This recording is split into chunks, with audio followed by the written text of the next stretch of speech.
Now on to our Did You Know segment. I mentioned on the last episode, I was going to talk to you about what it means to work with a bank, a direct lender, and a broker. I think I only mentioned on the episode we were going to compare a broker versus a direct lender, but I thought, heck, let's go through this so you can understand the pros and the cons. I am not swaying one way or the other. I happen to be a direct lender. So as we're going to go through this, how I operate my business is in the direct lending platform, otherwise known as correspondent lending. I'm going to start there because that's where I have the most of my experience, but I do have experience on the broker side, and I did work at a bank. So in all three of these cases, I have operated in this industry and can tell you pros and cons of each. And I'm going to start off with the direct lending, correspondent lending.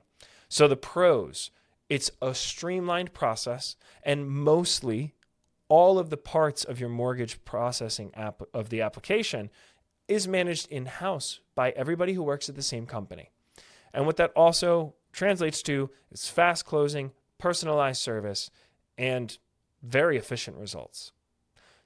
That also means that every point of the process, you're working with somebody who works at the same company, with the exception of the third-party services that are part and parcel to purchasing a home, which you would have worked with otherwise. Some of the cons, speaking generally about this, there's normally more limited loan programs in a direct lending, correspondent lending.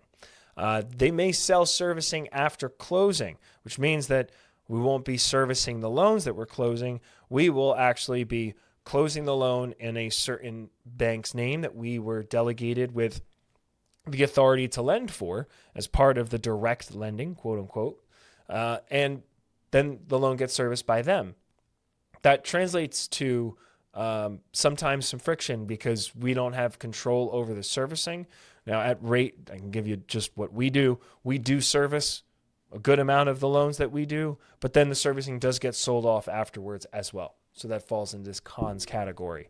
Other than that, there's going to be pricing implications for all of these, which I'm going to get into when I go through the pros and cons of each. So I'm going to now move along to a mortgage broker. So this is someone who works with you to prepare you for a loan application.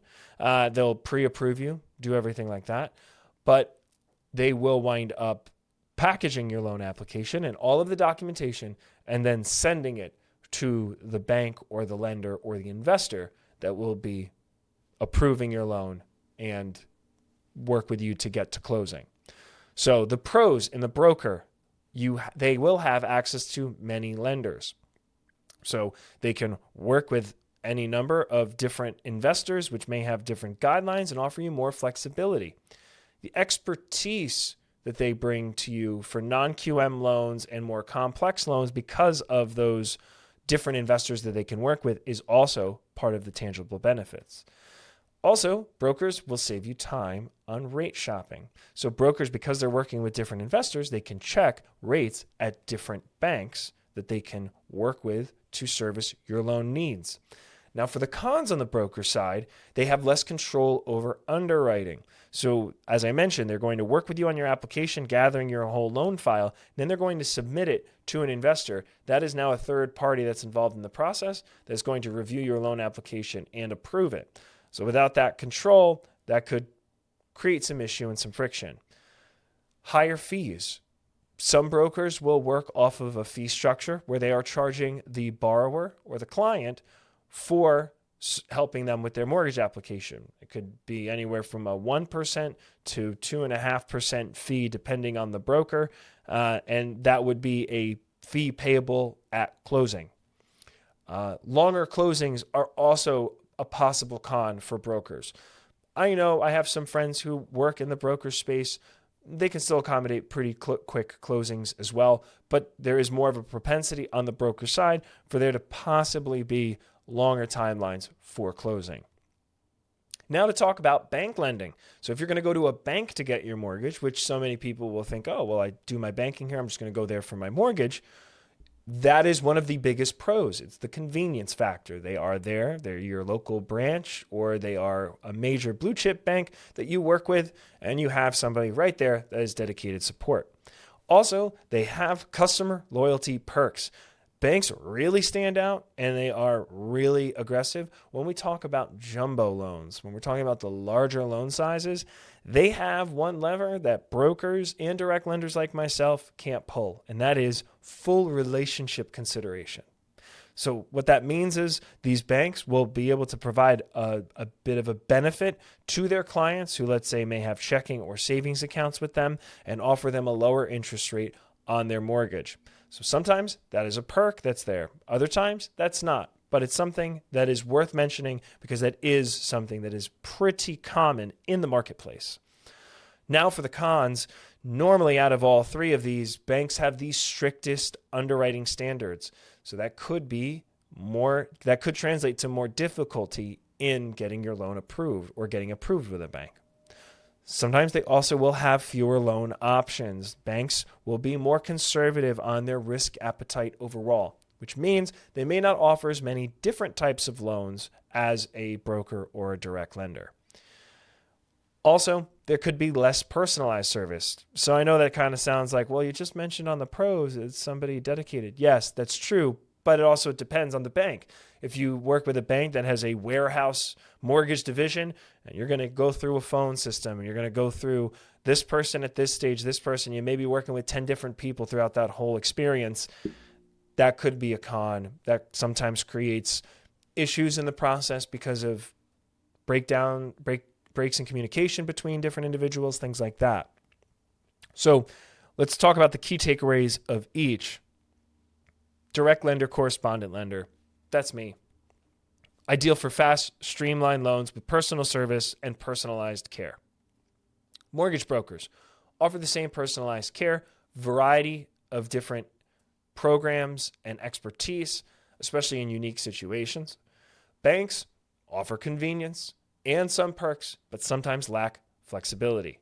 From a pricing perspective, when I say pricing, I'm talking about interest rates. Overall, the bank could be one of the better options depending on what they're offering, but what good is a low rate if you're not able to get the loan? So it's something to bear in mind because they will be more strict on their underwriting. Mortgage brokers, they have the most flexibility when it comes to interest rates. It's part and parcel to how the industry is designed currently and the regulations in the industry, but their pricing could vary. The fee structure for brokers, it can vary. So it's wide open season there. Direct lending, very competitive interest rates, very much more on the personalized care side of things, and having a dedicated person and team that will be walking through the whole process with you. So comparing them all, you could use this as a reference point. Pair this with what I mentioned on the last episode about what to look for, what are good questions to ask when trying to identify a mortgage advisor. Now you've got some context for pretty much the three main outlets where you can go to get financing and see which one makes the most sense for you. To give you the too long don't read, if lowest interest rate and dealing with whatever process it is part of your goal and you're okay with that, well, then you're going to want to look toward maybe a bank or broker. If you really want to have value provided to you throughout the process so that you can be taken care of, personalized service with competitive interest rates, direct lender like myself, we're going to be walking with you. We're going to be quarterbacking everything. Same will go for a broker. So broker and direct lender will kind of have that cross section there. So I hope you found that helpful and useful. It's interesting because there's different ways of doing business and people have different ways that resonate with them. For me, I sold in the direct lending, correspondent lending. I like to know that it's the same team behind every step of the process. But I know people who broker business, they do phenomenal business and they're great professionals. So there's great people in all of these verticals, just about identifying which one is going to make the most sense for you.